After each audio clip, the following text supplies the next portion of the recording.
Okay. We can start with A. Probably going to organize.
Okay.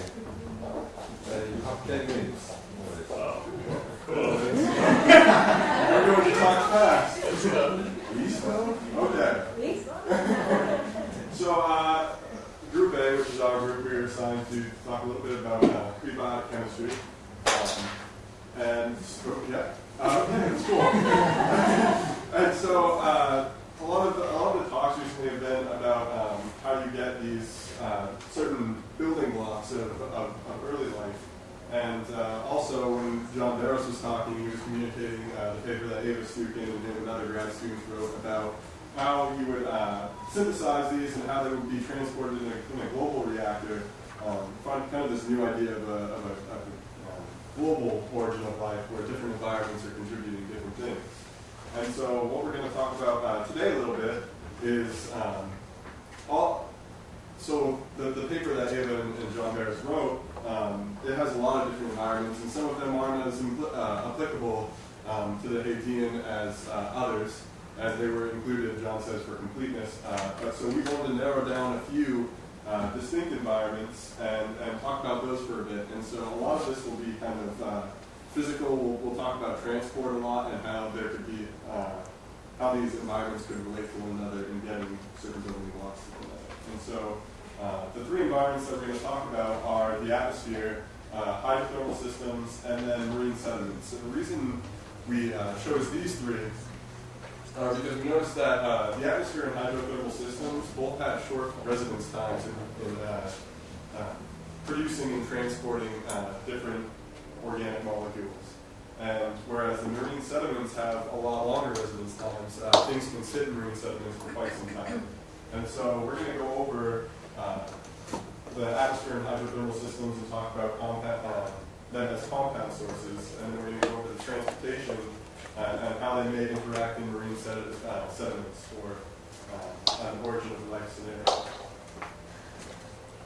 So, with regards to the composition of the Earth's atmosphere, there's two ideas. Either it is highly reduced with up to 30% of hydrogen, or it is nearly neutral. But either way, there is evidence that amino acids and nucleic bases and other organic compounds can be formed. So there is a consensus that the early Earth's atmosphere would have concentration points that function as reaction chambers and catalytic surfaces that promote the formation of organic compounds. So these reaction chambers and catalytic surfaces can be gases, marine aerosols, volcanic ashes, or dust particles that, when influenced by the heat, by the transportation in the atmosphere, by the radiation, either UV light or lightning or the sun radiation, and also the water activity, they facilitate the dehydration of amino acids during the transportation, for instance, which promotes the activation and the polymerization of the amino acids. And also antiphils can form non-stereal films in marine aerosols, which can easily lead to protomembranes. So here the atmosphere is clearly important to the origin of life.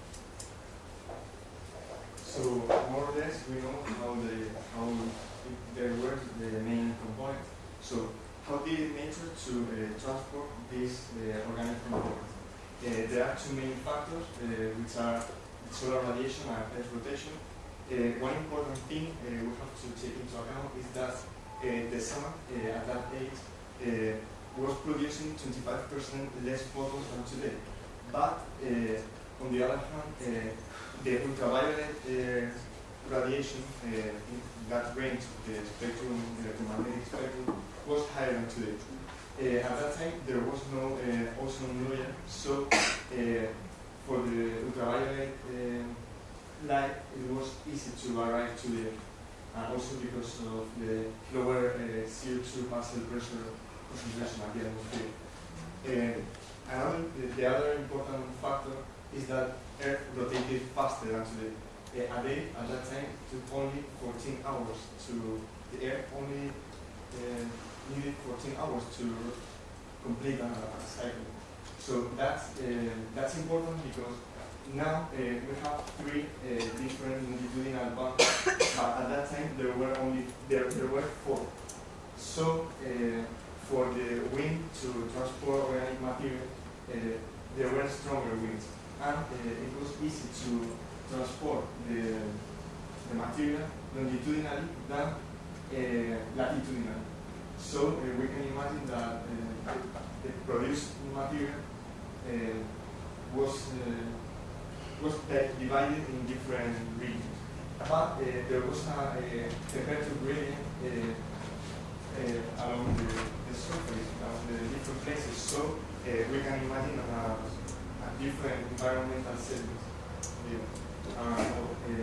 This is the Coriolis force, but it's just to say that the speed of the Earth was twice as today. The Coriolis force was stronger.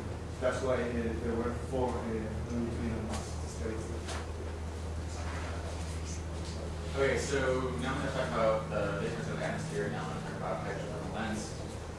So hydrothermal vents, as you all know from all the presentations this week, they occur where seawater interacts with coastal rock, and you get these strong gradients in temperature, chemical composition, which people think are very important to the origin of life. There's two different main classifications that people generally talk about, which is magma-driven areas and also the surface-driven areas. Both you expect to play a role, albeit a slightly different role, in generating conditions where eventually you can collect this Earth as a global reactor catalyze the origin of life.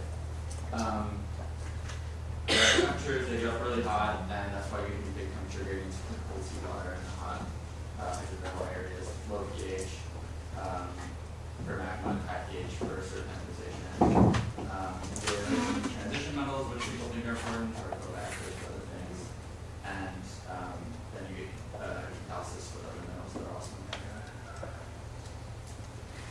And this is just more details about serpentinization. So you get hydrogen and methane, which is useful. And then, well, the important part is they talk about the atmospheric transport, but another thing is we need to get stuff in the atmosphere down to the bottom of the ocean where we think that everything will kind of come together. And the ocean is kind of important for that, and also these downswelling and upwelling events where the ocean is mixing. So I think in order 1,500 years for the ocean is there.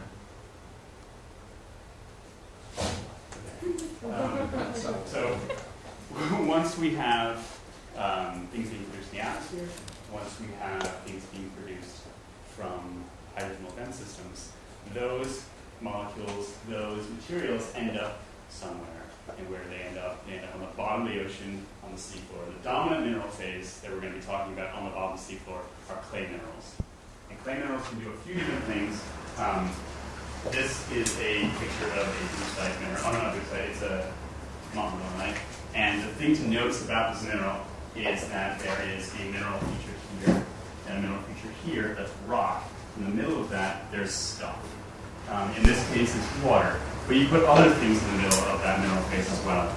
And on the early Earth, we're always going to be thinking about places that we can do catalysis, places we can do chemical reactions. And so that could be in a crack, it could be on a nanoparticle surface, it could also be on a clay mineral. And clay minerals have very, very high surface areas to do a lot of chemistry.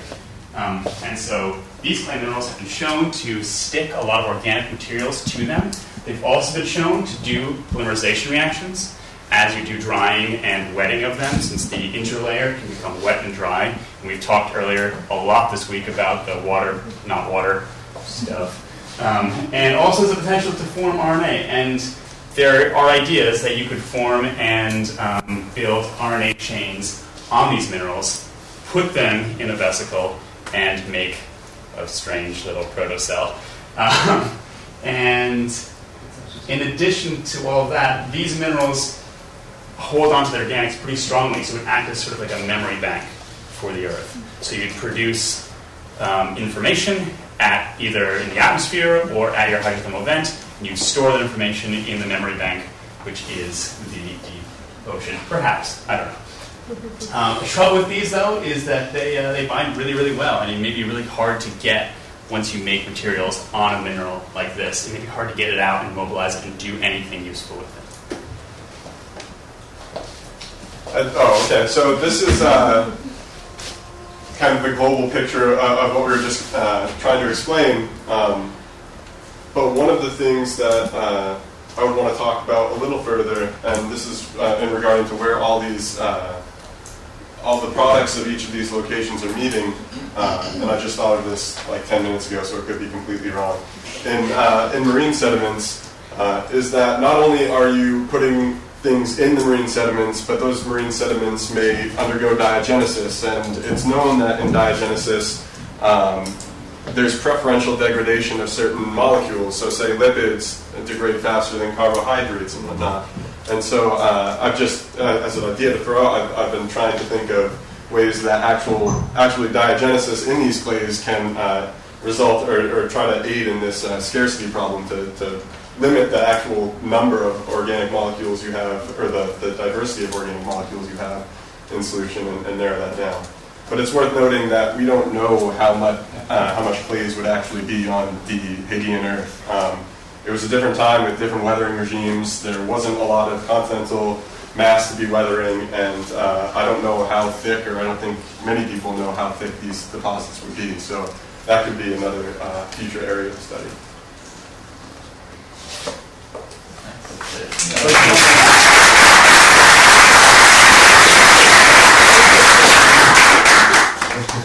And so I don't know how much time we have, but 1 minute. So it's probably not.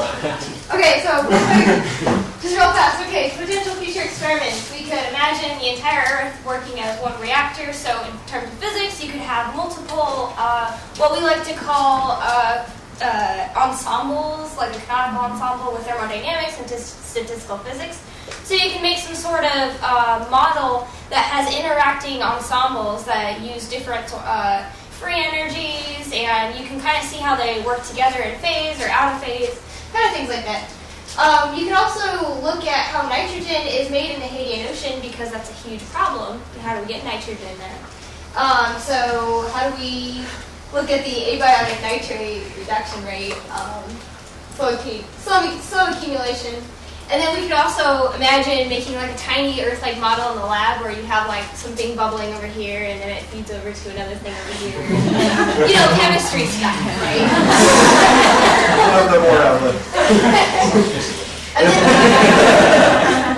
And then, or we could have like a on-Earth, like NASA-like mission to make a grand field experiment where we have a control hydrothermal vent. So like we could take a hydrothermal vent or make one, or have a big facility where we can artificially create one, and then it's free of anything, we run it, we see what happens. But the problem is like it's isolated. We don't know what other factors need to go in or come out, stuff like that. So we'll figure that out. And we can also look at supercritical water, that's a new point. Yes, Like this is just to finish. Oh, yeah. But because Real quick. in 2012 it was discovered a hydrothermal vent 5,000 meters below the sea level, and the temperature of the water there is about 673 degrees Kelvin. Why could this be important? Because the critical temperature of water is 647, and for a supercritical fluid, the properties, the material in that state could be very different than in gases or liquids. In this table, you have density, viscosity, or diffusivity, and as you can see, density could vary along a big range of possibilities. So maybe chemistry could change in this condition. So we think this could be interesting to continue researching. Okay. Thank you.